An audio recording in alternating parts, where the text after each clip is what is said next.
दहेज ज्यादा कहां होता है? जहां शिक्षित लोग होते हैं वहां, या जहां अशिक्षा है वहां? लेकिन उल्टा है, जितना पढ़ा लिखा होगा उतना ज्यादा दहेज लेता है ना। लड़के का बाप कहता है इतना पढ़ाए लिखाए हैं तो फ्री में शादी करेंगे क्या? तो ये बताओ, आप लोग अपने बेटों को बेच देते हो या नहीं? ये बेचना ही तो है भाई। 50 लाख में मेरा बेटा, बोली लगती है। कोई 30 लाख में आया और कोई 35 में आ गया, 30 वाले को खारिज कर दिया, 35 वाले से विवाह कर दिया। भरे बाजार में आप अपने बेटों को बेच देते हैं और बाद में कहते हैं कि बहू सेवा नहीं करती। अरे जब बहू तुमने लाई ही नहीं, तुमने तो खरीदा है। बहू ने, तुम्हारी बेटी, तुम्हारी बहू ने तुम्हारे पति को 40 लाख, 50 लाख, 10 लाख में खरीद लिया, वो सेवा थोड़ी करेगी तुम्हारी। हमारे यहां होता है समधि, हमारे यहां होता है संबंध। क्या होता है? संबंध का अर्थ है, समधि का अर्थ है जहां दोनों की बुद्धि सम हो, दोनों की विचारधारा एक हो, उसे तो समधि कहते हैं, संबंध कहते हैं। लेकिन आज संबंध नहीं होता, संबंध के नाम पर सौदा होता है। 10 लाख का, 20 लाख का लड़का बाजार में मिल जाता है। क्यों जी? और फिर सास कहती है बहू से तुम मेरी सेवा करो। किस भाव से सेवा करे वो? तुमने भाव छोड़ा ही नहीं, खूब मुंह फाड़ फाड़ के मांग लिया। अब कैसे सेवा करेगी वो? क्यों? संबंध जैसी तो कोई बात रही नहीं। अच्छा ये बताओ, जहां संबंध होते हैं वहां लेन देन की बात होती है क्या? जहां प्रेम होता है ना मेरी माँ, जहां अपनापन होता है वहां बात पैसों की नहीं होती। पैसों की बात वहां होती है जहां अपना कोई लेना देना। हाँ, तो आपके रिश्ते शुरू कहां से होते हैं? पैसों से। जबकि रिश्तों की शुरुआत पैसों से नहीं, प्रेम से होनी चाहिए। पर प्रेम तो है नहीं, पैसों से शुरू होता है और पैसों में ही जाकर के पूरा हो जाता है। इसलिए आजकल के रिश्ते टिकाऊ नहीं हैं। पहले के रिश्ते टिकाऊ थे। पहले रिश्ते 7 जन्म के लिए होते थे। अब तो एक ही जन्म में 7 रिश्ते हो जाते हैं लोगों के। शादी हुई साल भर बाद तलाक हो जाता है, डिवोर्स हो जाता है। हाँ या ना? इसलिए बिहार में सबसे बड़ी प्रॉब्लम दहेज भी है। बिहार की सबसे बड़ी समस्याएं, उन समस्याओं में एक समस्या है दहेज। इसलिए मैं आप लोगों से प्रार्थना करता हूं कि दहेज जैसी बीमारी से, अरे अपने बेटों को इतना लायक बनाओ, अपने बेटों को इतना योग्य बनाओ कि आपकी योग्यता के आगे सब फीका पड़ जाए और आपको किसी के सामने हाथ फैलाने की जरूरत ही ना पड़े कि तुम हमें ये दे दो, वो दे दो। इसमें लड़कों की गलती कम, लड़कों के पिताओं की बाप की गलती ज्यादा। अच्छा एक बात बताओ, भिखारी किसे कहते हैं? जो मंदिर के बाहर भीख मांगते हैं उन्हें भिखारी कहा जाता है। जो मंदिर के बाहर भीख मांगे उन्हें भिखारी कहा जाता है। और जो घरों में, महलों में बैठकर दहेज मांगे, बताओ उन्हें क्या कहा जाएगा? अरे मंदिर के बाहर बैठने वाला भी भीख मांगता है और तुम जो दहेज मांगते हो ये भी तो, ये क्या है? क्या है ये से बताओ, जोर से बताना, क्या है? अरे मंदिर के बाहर बैठकर मांगने वाले को भिखारी कहते हैं और दहेज मांगने वाले को भिखमंगा कहते हैं। ये भिखारी नहीं है। कौन है ये? भिखमंगे। ससुर जी हमें गाड़ी दे दो, ससुर जी हमें गाड़ी दे दो। क्यों? जब तेरी औकात नहीं है गाड़ी खरीदने की तो भीख क्यों मांगता? तुम्हें शर्म भी नहीं आती? अरे सपने देखना है, गाड़ी में बैठना है तो अपनी मेहनत के बलबूते पर गाड़ी खरीदो। यदि ससुर ने गाड़ी दे दी और तुम उस गाड़ी को चला रहे हो तो तुम तो केवल ड्राइवर कहलाए ना, मालिक तो ससुर कहलाएगा, क्योंकि गाड़ी उसकी है, तुम्हारे बाप की तो है नहीं। तुम तो केवल ड्राइवर हो। क्यों अपना स्टेटस कम करते हो? अरे मेहनत करो, गाड़ी चाहिए तो अपने बाप से कहो, ससुर से क्या कहते हो? अच्छा इसने मांगी है गाड़ी, अरे तभी ये मुंह ढक रहा है, मुंह दिखाने के लायक नहीं रहा अब।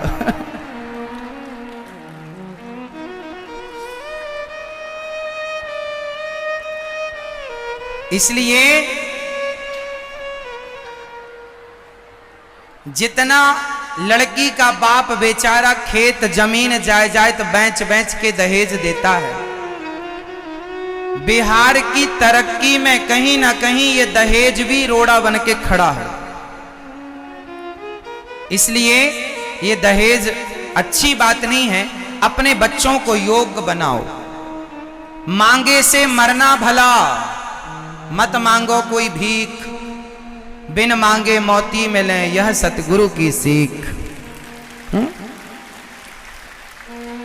एक बाप ने अपनी बेटी दे दी, बताओ बेटी से कीमती पैसा है? अरे बाप ने अपने जिगर का टुकड़ा दे दिया, अब पैसे क्या मांगते हो? और पैसे मांगने से बढ़ते नहीं है। तुम कितना भी दहेज ले लो, लाख, 10 लाख, 50 लाख, 1 करोड़ भी लो, पर वो चलते कितने दिन हैं? महीने 2 महीने में सब बराबर हो जाता है। लेकिन सारी जिंदगी का कलंक लग जाता है कि तुमने मांगा था। अच्छा बताओ, मांगने वाला बड़ा होता है या छोटा? जोर से, मांगने वाला बड़ा या छोटा? मांगने वाले का हाथ नीचे होता है या देने वाले का हाथ नीचे होता है? जोर से। मांगने वाले का हाथ हमेशा नीचे होता है और देने वाले का हाथ हमेशा ऊपर होता है। तो आप मांगने वाले बनकर क्यों अपने आप को छोटा बना रहे हैं? ईश्वर ने लायक बनाया है तो देना सीखिए। देना मतलब दहेज नहीं, समाज को शिक्षा दीजिए। आप समाज के काम आइए, सेवा कीजिए। लेने वाला हमेशा छोटा होता है, तो लेकर छोटे क्यों बनते हो?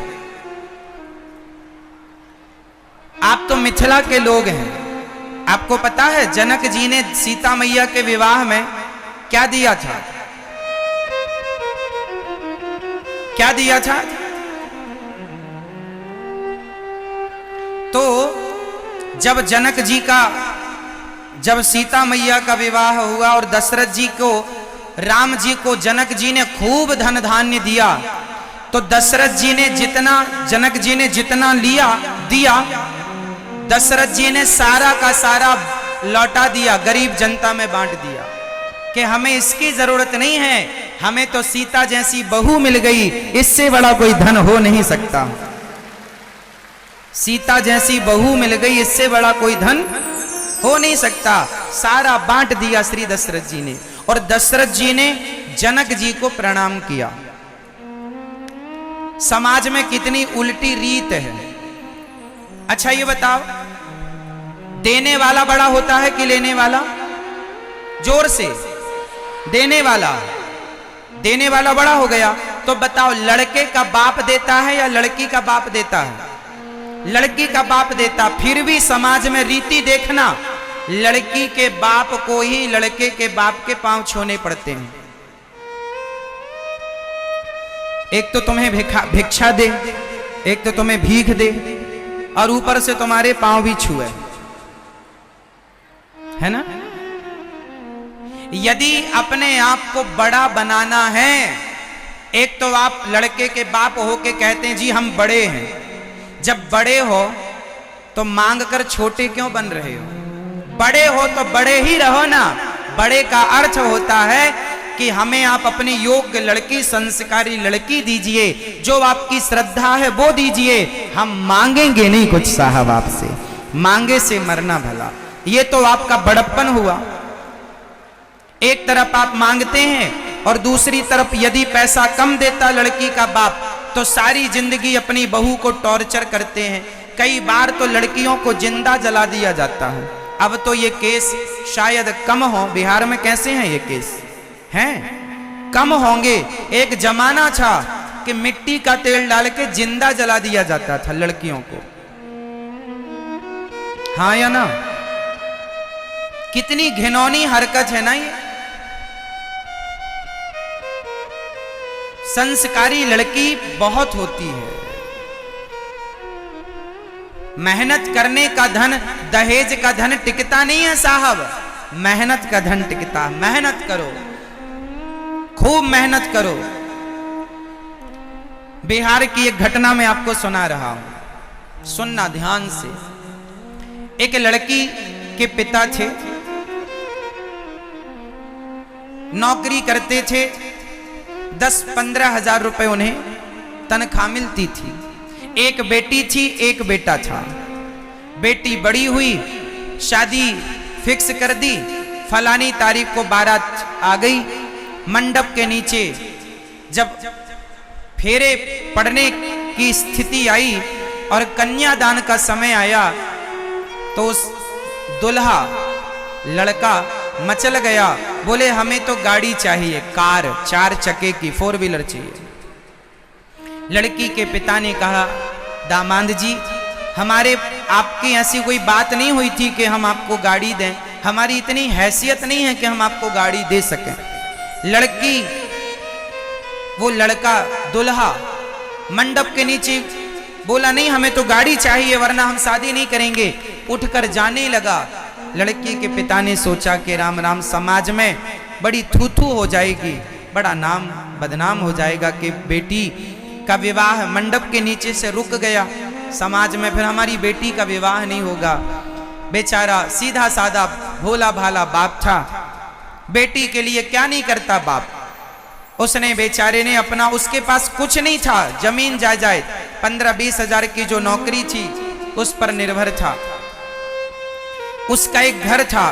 उस बाप ने अपने घर को गिरवी रखा और गिरवी रखकर जो पैसे मिले उससे वो गाड़ी खरीद कर अपनी बेटी की खुशी के लिए उस दामाद को दिया और चला गया। एक दिन वो लड़का अपनी पत्नी को गाड़ी में, उसी कार में, दहेज की कार में घुमाने ले गया।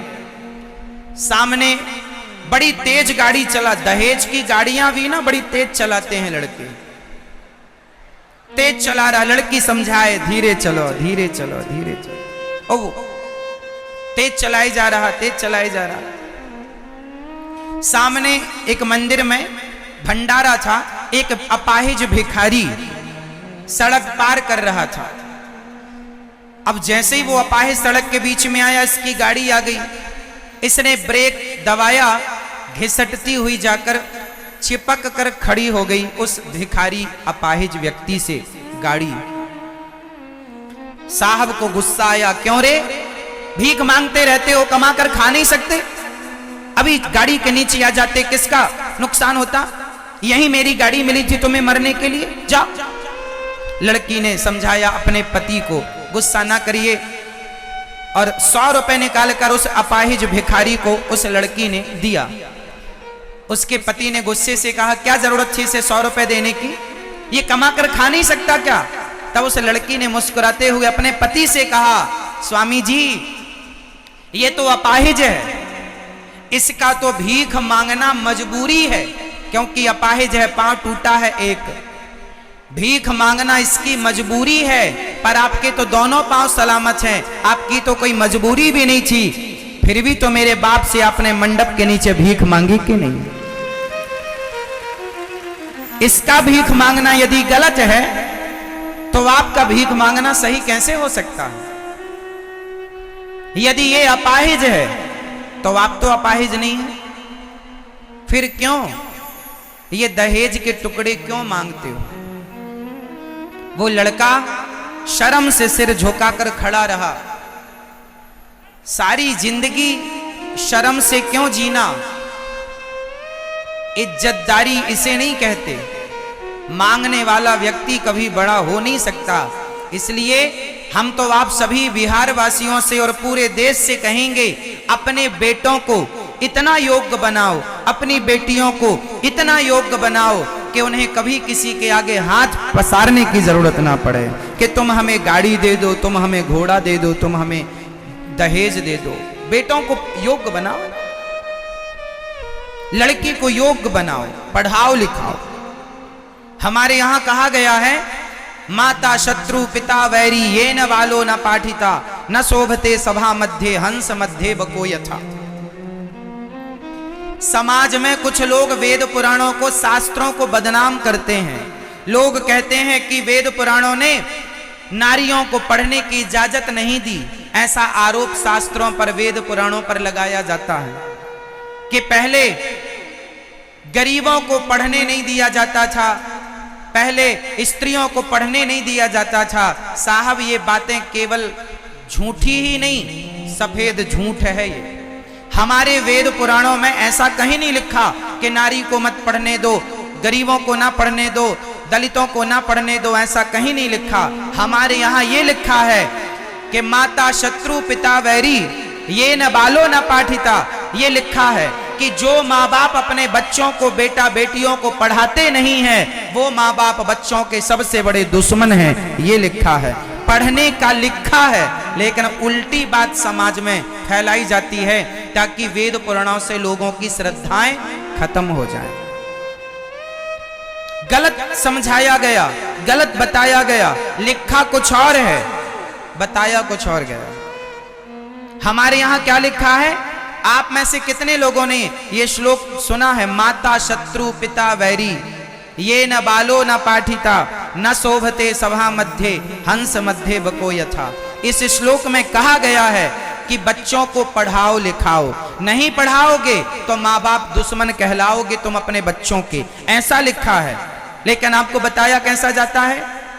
अरे वेद पुराणों में तो पढ़ने की इजाजत नहीं थी, ऐसा नहीं है। पढ़ी लिखी समाज थी पहले। जिस स्कूल में भगवान राम पढ़ते थे उसी स्कूल में निषाद राज भी पढ़ा करते थे। आपने रामायण में ये बात सुनी होगी, देखी होगी। एक साथ पढ़ने की व्यवस्थाएं थी। स्त्रियां यदि पढ़ी नहीं थी तो बताओ 1857 में झांसी की रानी ने, एक लड़की ने, 23 साल की लड़की ने अंग्रेजों से पंगा लिया और उनको माटी में मिलाने का काम किया, चूर चूर कर दिया अंग्रेजों के अभिमान को। और एक अकेली लड़की सारे अंग्रेजों से भिड़ गई कि नहीं? उसके घोड़े को गोली लग गई, बाद में उसने अपने आप को अग्नि के हवाले किया, मजबूरन घिर गई दुश्मनों से। कब तक लड़ती? पर जब तक सांस थी लड़ी। बताओ अनपढ़ होती, अशिक्षित होती तो एक झांसी की रानी, एक लड़की तलवार चलाना ना जानती। तलवार चलाना भी तो शिक्षा थी उस जमाने की, उस जमाने की वही शिक्षा थी। और उसने अंग्रेजों से लोहा लिया, अपने राज्य को चलाती थी। झांसी का किला उसके अंडर में था, तो क्या बिना पढ़ी लिखी एक किला संभाल सकती थी, प्रजा को संभालती थी? अरे शिक्षा तो हमारे यहाँ 57 में, 1857 की घटना, झांसी की रानी, मतलब शिक्षा थी कि नहीं? नहीं थी। तो झांसी की रानी को तलवार चलाना कैसे आ गई? राज्य सत्ता। एक रानी थी जिसका नाम था मां अहिल्याबाई, अहिल्याबाई होलकर, इंदौर की रानी थी, मेवाड़ की, इंदौर की रानी थी।